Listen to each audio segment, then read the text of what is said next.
तो नमस्कार दोस्तों, स्वागत है आपका हमारे स्काई क्लासेस में। और आज हम चर्चा करने वाले हैं समीकरणों को हम किस प्रकार विलोपन विधि से सॉल्व करते हैं। ठीक है, काफ़ी इजी पोर्शन है, लेकिन आपको उसी इजी तरीके से सॉल्व करना होगा। ठीक है, चलिए हम विलोपन विधि द्वारा सवाल को सॉल्व करते हैं। सबसे पहले समीकरण नंबर 1 और समीकरण नंबर 2 नाम लिख देंगे, और उसके बाद हमें क्या करना है कि ये देखना है क्या इन दोनों समीकरणों में जो एक चर है वो हमारा समान है। देखिए, चर दो होते, चर हमारे सामने जो समीकरण होंगे उसमें आपको दो मिलेंगे। ऐसी स्थिति में हमें एक चर को दूसरे चर के समान बना देना है।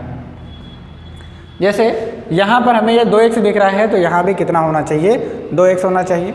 या फिर यहाँ हमें 3y दिख रहा है तो यहाँ भी कितना होना चाहिए, 3y होना चाहिए। तभी हम क्वेश्चंस को विलोपन विधि से हल कर पाएंगे। लेकिन यदि हमारा एक चर समान नहीं है तो हम क्वेश्चंस को सॉल्व नहीं कर सकते। इसलिए देखेंगे, अगर हम x को समान करना चाहें तो कर सकते हैं, y को करना चाहें तो कर सकते हैं, लेकिन हमें करना किसका है। ठीक है, तो चलिए हम x को समान कर रहे हैं। अगर हम x को समान करेंगे, ऐसी कंडीशन में हमें इस समीकरण को क्या करना पड़ेगा, गुणा कराना पड़ेगा। वो भी किससे, वो भी हमें 2 से गुणा कराना पड़ेगा। ठीक है, जैसे हम इसे 2 से गुणा कराएंगे, ये हमारे पास आ जाएगा 2x और प्लस के 2y बराबर 5 दूनी 10। ये समीकरण नंबर क्या हो जाएगा, ये समीकरण नंबर हो जाएगा 3। ठीक है, ध्यान रखेंगे यहाँ पर 2x प्लस 2y बराबर 10 हो चुका है। एक नंबर समीकरण 3 नंबर समीकरण में बदल चुका है, कन्वर्ट हो चुका है। अब हमें क्या करना है, हमें या तो इसे जोड़ देना है या तो हमें इसे घटा देना है।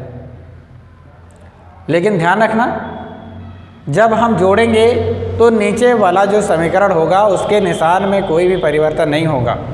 लेकिन यदि हम उसको घटाएंगे तो समीकरण के निशान जो होंगे, जो नीचे वाला समीकरण होगा उसके निशान क्या हो जाएंगे, उसके निशान पूरी तरह बदल जाएंगे, हर एक चर के, हर एक अचर के।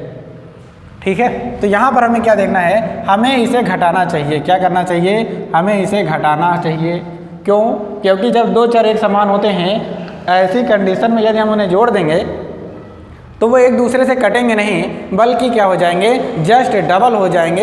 ऐसी स्थिति में हमें सवाल को सॉल्व करना और ज़्यादा मुश्किल हो जाएगा। तो हमें क्या करना होगा, हमें समीकरणों को घटाना होगा। ध्यान रखिए, जब हमेशा प्लस प्लस दोनों हो तो हमें घटाना चाहिए, यदि प्लस माइनस हो तो हमें जोड़ना चाहिए, जिससे वो एक दूसरे से कट जाए और पूरी तरीके से सवाल से हट जाए। अब देखिए, यहाँ पर जब हमने इसे घटाया तो निशान क्या हो गए, निशान हो गए परिवर्तित। जैसे निशान बदले, 2x से 2x क्या हो गया, माइनस होके 0 हो गया, क्योंकि ये माइनस था ये प्लस था, इसलिए 0 हो गया। अब ये माइनस है, ये माइनस है, माइनस माइनस क्या हो जाता है, जुड़ जाता है। इसलिए 3 और 2 मिलकर के कितने हो जाएंगे, 5y। और यहाँ पर है हमारे पास माइनस का 10, ऊपर है 4, प्लस माइनस घट जाता है तो 10 में से 4 घट जाएंगे, बचेंगे कितने, माइनस के 6। और तो y बराबर आ जाएगा -6 बटे -5, माइनस माइनस प्लस, यानी y बराबर कितना आ गया दोस्तों, 6 बटे 5। अब हमें y का मान निकालने के लिए क्या करना चाहिए, y का मान निकालने के लिए हमें y का मान समीकरण में रख देना चाहिए। 1 2 3 किसी में भी रख सकते हैं, हमने रखा 1 में क्योंकि वो हमें इजी दिख रहा था, इसलिए हमने 1 में उसका मान रख दिया। ठीक है, जब हमने 1 में उसका मान रखा तो समीकरण 1 है क्या, x प्लस वाई बराबर 5। हमने y का मान रखा, x प्लस 6 बटे 5 बराबर 5, ट्रांसफ़र किया, x बराबर 5 माइनस 6 बटे 5, आंसर आया 25 माइनस 6 बटे 5। तो x बराबर 25 में से 6 जाएंगे, कितना आएगा आंसर, 19 बटे 5। समझ में आ रही बात, एकदम जनरल सा प्रश्न है, इजी सा प्रश्न है, आपको 4 नंबर फ्री के दे जाने वाला प्रश्न है, कोई मुश्किल नहीं है। डायरेक्टली आपको केवल आंसर देना है। विलोपन विधि से सॉल्व करते वक्त तो कुछ ही चीज़ों का ध्यान देना है। सबसे पहले कि हमें उसे जोड़ना है कि घटाना है। यदि दोनों के निशान एक जैसे हैं तो हमें घटाना है। यदि दोनों के निशान समान वाले चर जो हैं उनके निशान जो है अगर अलग अलग हैं तो हमें उन्हें जोड़ना है, लेकिन पहले हमें उन पदों को समान बना लेना है। ठीक है, आपने देखा एकदम इजी लगा ना। चलिए अगला क्वेश्चन जो है हम उसे सॉल्व करते हैं। सेकंड जो क्वेश्चन है वो है 3x + 4y = 10।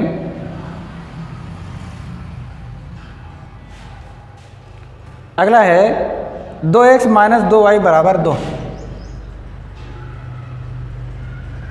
देखिए यहाँ भी हमारे पास कितने समीकरण हैं, यहाँ भी हमारे पास 2 समीकरण हैं। हमें क्या करना होगा, हमें सबसे पहले तो एक दूसरे के बराबर कर लेना चाहिए। देखिए 2 को यदि हम गुणा करेंगे 3 नहीं हो पाएगा, 3 को गुणा करेंगे 2 नहीं हो पाएगा, लेकिन 2 को यहाँ से गुणा करेंगे तो 4 हो सकता है। तो हम y वाले पद को बराबर करने का प्रयास करेंगे, क्योंकि उधर से हमारा सवाल क्या हो जाएगा, सरल हो जाएगा। तो हमने समीकरण 2 को गुणा करा दिया, किससे, 2 से। जैसे हम गुणा कराएंगे 2 दूनी 4x और 2 दूनी 4y बराबर 2 दूनी 4, समीकरण नंबर 3। अब हम 3 नंबर समीकरण और 1 नंबर समीकरण को आपस में जोड़ घटाव करा देंगे, जो भी हो रहा होगा। चलिए समीकरण नंबर 1 लिख लेते हैं। अब देखिए ये दोनों समीकरण हमारे आमने सामने हैं। इन दोनों समीकरणों को या तो हम जोड़ेंगे या तो घटाएंगे। हमें क्या करना चाहिए, हमें जोड़ना चाहिए कि घटाना चाहिए। अलग अलग निशान है, बिल्कुल सही होता है आपने कि हमें क्या करना चाहिए, जोड़ना चाहिए, क्योंकि समीकरण कैसे हैं, अलग अलग हैं। जब हम जोड़ का निशान लगाते हैं कोई भी निशान परिवर्तित नहीं होता है। तो यहाँ ध्यान रखेंगे। अब हमें 4 और 3 जोड़ देना है, कितने हो जाएंगे, 7x, और ये 4 और 4 एक दूसरे से क्या हो जाएंगे, कट जाएंगे, और 10 4 कितना हो जाएगा, 14। तो x बराबर हो जाएगा 14/7, और 7 × 7, 7 दूनी 14, यानी x बराबर आंसर कितना आ गया, 2। अगर x बराबर 2 आया है तो हमें y का मान निकालना है, तो हम x का मान रख देंगे। चलिए 2 में रख देते हैं, चाहे हम 2 में रखें 1 में रखें, मान तो हमारा आना ही है। 2x - 2y = 2। x का मान 2 आया है तो 2 × 2 - 2y = 2।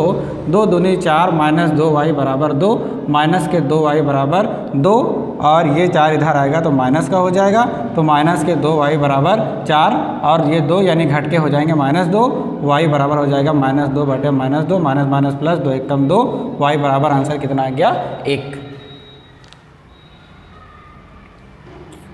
ठीक है ना। जितनी सरलता से मैं इस सवाल को लगा रहा हूँ उतनी ही सरलता से आप भी लगा पाएंगे, यदि आपको ये सारी ट्रिक्स, ये शॉर्टकट्स आपको पता हैं। कैसे, मैंने बताया, केवल और केवल आपको क्या करना है, सबसे पहले एक समीकरण को दूसरे समीकरण के समान चर जैसा बना लेना है, जो हमें एकदम समान दिखाई पड़े, जिससे हम या तो जोड़ें या तो घटाएं, तो वो एक चर उसका समाप्त हो जाए। जैसा कि मैंने यहाँ पर क्या किया है, मैंने केवल इसको परिवर्तित किया है इसके जैसा बनाने के लिए। मैंने माइनस के 2y को 4y बनाने के लिए 2 से गुणा कराया, लेकिन 2 से पूरे समीकरण ने गुणा किया, इसलिए 2 दूनी 4, 2 दूनी 4 और 2 दूनी 4 हो गया। समझ रहे हैं। चलिए अगला प्रश्न लगाते हैं, इसे आप नोट कर लें।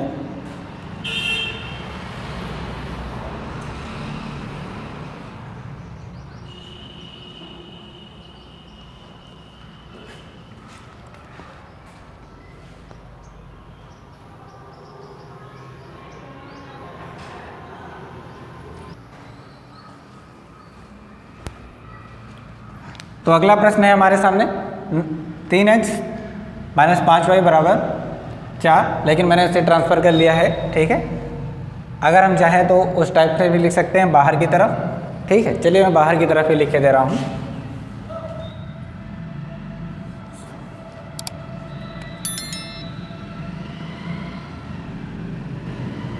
कन्फ्यूज़न ना हो इसलिए मैं बाहर की तरफ ही लिख के दे रहा हूँ।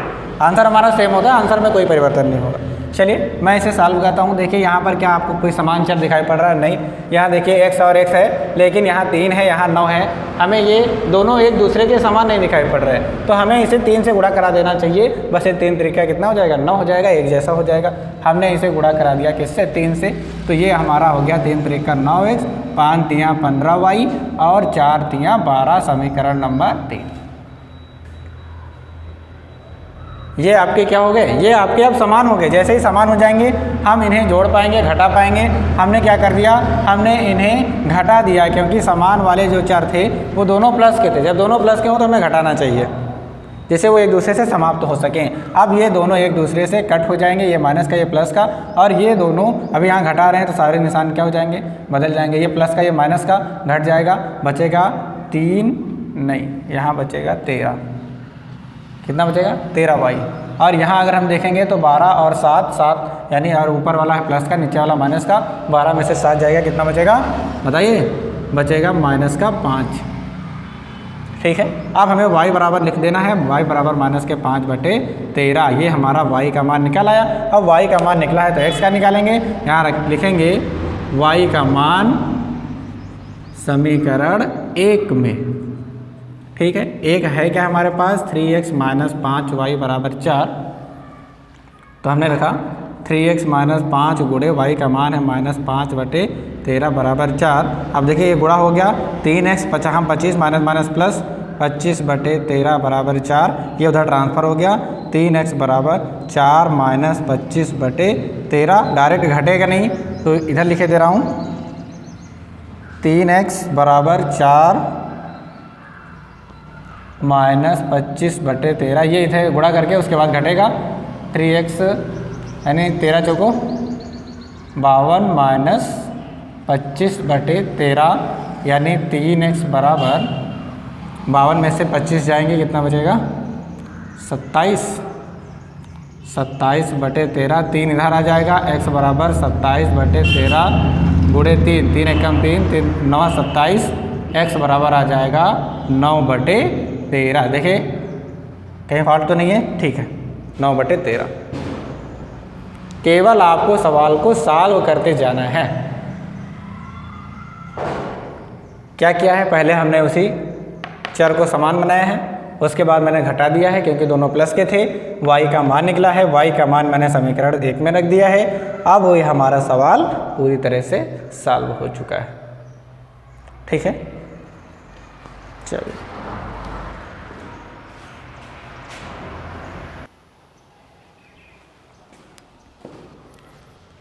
तो अब हमारे पास एक समीकरण है, 2 समीकरण है हमारे पास। सबसे पहले हमें क्या करना चाहिए? इसे सही कर लेना चाहिए, जिससे विलोपन लगाते वक्त थोड़ा सा इजी हो जाए। ठीक है, हम क्या करेंगे? इसका एलसीएम निकालेंगे। 3 और 2 का एलसीएम कितना हो जाएगा? 6।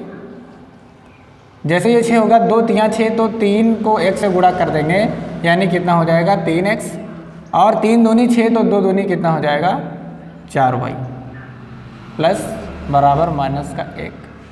ठीक है, जब हम 6 को उधर भेज देंगे तो इसका आंसर कितना हो जाएगा? 3x + 4y = 6। इधर आके इनसे गुणा कर लेगा, 6 एकम 6 यानी माइनस के कितने हो जाएंगे? 6। उसी तरीके से इसे कन्वर्ट करेंगे, इन दोनों का एलसीएम आएगा 3, और 3 जब 1 से गुणा करेगा तो 3x, और ऊपर y लिखा ही है क्योंकि 3 किसी से गुणा नहीं किया इसलिए y भी नहीं करेगा, हो जाएगा -3। जब ये 3 इधर आएगा तो हो जाएगा 3x - y = 3 × 3 = 9। समीकरण नंबर 1, समीकरण नंबर 2। अब देखिए हमारे पास 2 समीकरण हैं, 3x + 4y = -6 और है 3x - y = 9। 2 समीकरण हैं हमारे पास, और इन दोनों समीकरणों में हमें समान वाले चर भी दिखाई पड़ रहे हैं जो एकदम हूबहू एक जैसे हैं। हमें कोई भी गुणा वगैरह नहीं करना है, हमें केवल घटा देना है क्योंकि दोनों प्लस के हैं। अगर हम जोड़ देंगे तो हमारा सवाल लेंथी हो जाएगा, हमें इसे घटाना ही चाहिए। घटाया, दोनों घट गए, निशान बाकी के परिवर्तित हो गए, प्लस प्लस जुड़ जाएगा, 5y बराबर माइनस माइनस जुड़ जाएगा, 9 6 15 हो जाएगा, तो y बराबर आ जाएगा -15/5 बराबर -3। ठीक है, y का मान आ गया। अब जब हमारे पास y का मान मौजूद है, हमें क्या करना है? y का मान रख देना है। y का मान रखते हैं, किस में रख दें? समीकरण नंबर 1 या 2 में? चलिए 2 में रखते हैं। समीकरण 2 है क्या? 3x - y = 9, ये 2 था हमारा, इसी में हम मान रख लेते हैं। तो 3x - -3 = 9, माइनस माइनस जुड़ जाएगा, 3x + 3 = 9 हो जाएगा, 3x = 9 - 3, तो 3x बराबर हो जाएगा, 9 में से 3 जाएंगे, 6 बचेंगे, x बराबर 6/2 बराबर 2 3 6, यानी आंसर आया 3। अब हमारे पास 2 आंसर हैं, y बराबर -3 और x बराबर 3। ठीक है। y बराबर आएगा -3 और x बराबर कितना आएगा, x बराबर आएगा 2। ठीक है, चलिए नोट कर लीजिए।